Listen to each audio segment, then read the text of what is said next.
Okay, so you and your spouse finally saved up enough money for that dream home that you guys have always wanted. And you begin that time honored tradition of driving around looking for the perfect place to build a home and start a family or continue on with a family. And you've done your research. You've looked at the cost of land out in the area, and you've looked at a few developments that you would like to go have your home built in. Well, you sit down and you talk with one of the salespeople, and you quickly discover that for the cost of that little postage stamp of a lot you're going to buy, you could have bought a couple of acres of land. Well, why is that? Well, boy, do I have an answer for you.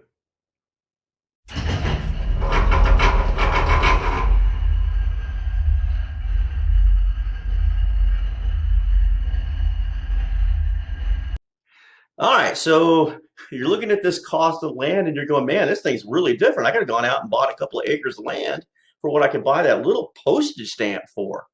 Look no further, my friends, than that lovable little fuzzball called an urban planner.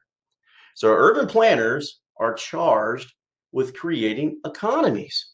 Many of them don't know that, but that's what they do when they go out and they create zoning maps. And what they're doing with those zoning maps is they're trying to take this limited amount of space they have within their jurisdiction, and they're trying to maximize its usage. And maybe their plan is maybe they want more homes or maybe they want more businesses, and they're going to set up these districts in the area that make a lot of sense, at least on paper. Now, what they've inadvertently done is created an economy. So in this video, what we're going to do is we're going to look at the macro economy. Now, I know that's not a whole lot of fun. Looking at cat videos and funny dog videos is probably more entertaining. But we're going to take a look at this and we're going to try to make it as lighthearted as we possibly can. And now what I did is I created a video last year that was rather long. I still put a link down in the description for it, so if you want to really see the long version of it, you can. But what I decided to do was take these things and break them up into manageable, smaller chunks. And so this is one of the videos. And in this video, what we're just going to do is we're going to look at the parts of a normal supply and demand curve. All right. Now, if you like this video, I ask you to give us a thumbs up. And if you want to see more videos like this, simply hit the subscribe button and hit the notification bell button if you want to know about new videos as they come up. All right, so here we go. All right, so we're going to take a look at our first supply and demand model. And there's some key features here that we have to take a look at. So let me see if I can get us a pointer going here. There we go.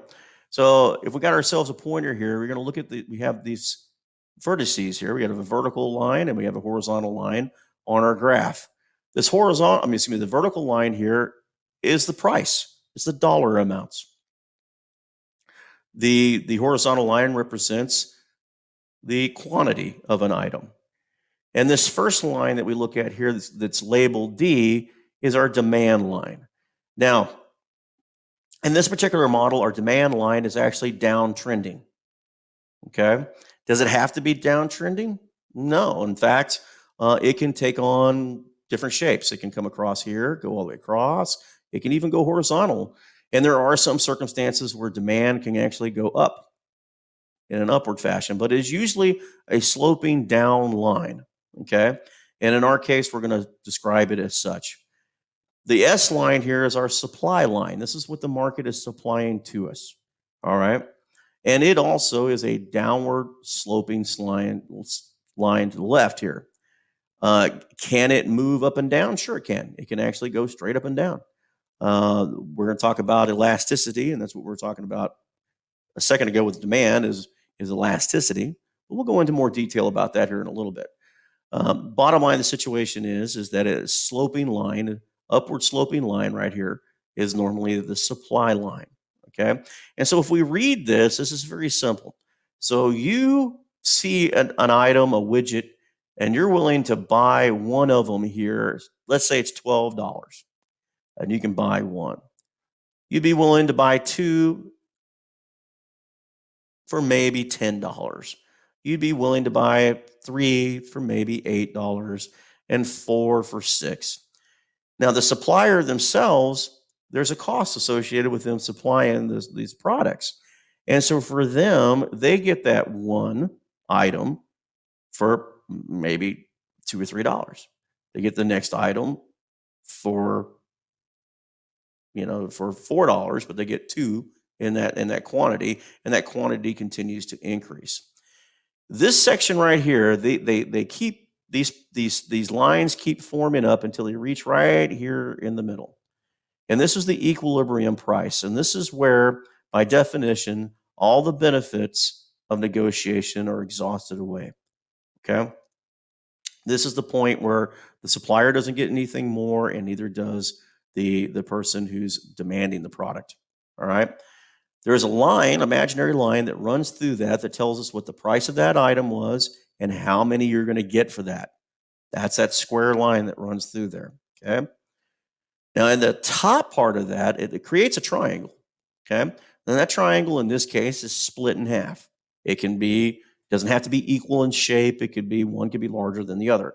In this particular case, they're pretty equal in shape. What this area is, the blue hashed area, is what they call consumer surplus. And what that basically means is this is the price that I paid minus, or the price I would have paid minus what I actually paid. Okay? So this is this consumer surplus here. Again, it's what I would have paid minus what I actually paid. Okay? All right, and the same thing is true on the producer surplus. It's what it cost the producer, what the producer sold it for minus the cost to produce that. All right. Now, another thing to state here on the supply line that I left off, if you noticed, it's a little bit different than what I did here on the demand line. Demand line, I could start up here and go all the way down. The supply line, if you notice, didn't start here at the vertices of zero. And that's because there's no such thing as a zero price line. So it's always going to cost them a little something to make it. Now, this is truly exaggerated, but you can see what I'm talking about. Again, when we start talking about elasticity, because when we get to the next slide, you're going to see some elasticity. Okay? The shifting of this line to the side at whatever angle it does is referred to as elasticity. Okay? For example, the supply line is here. If it starts rotating up, it becomes inelastic. Okay? The more solid it comes over this way, the more elastic it comes. Okay?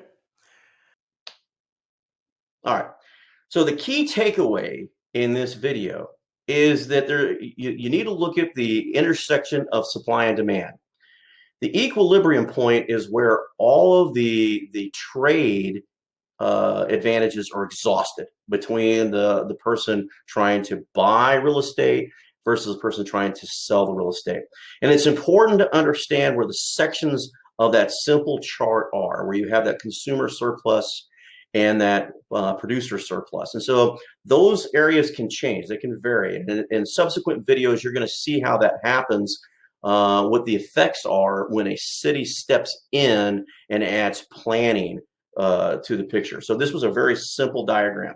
Again, if you take a look at the description in below, you're going to see a bunch of links down there to the long play video that went with this, and the subsequent videos that you should also watch if you're so inclined.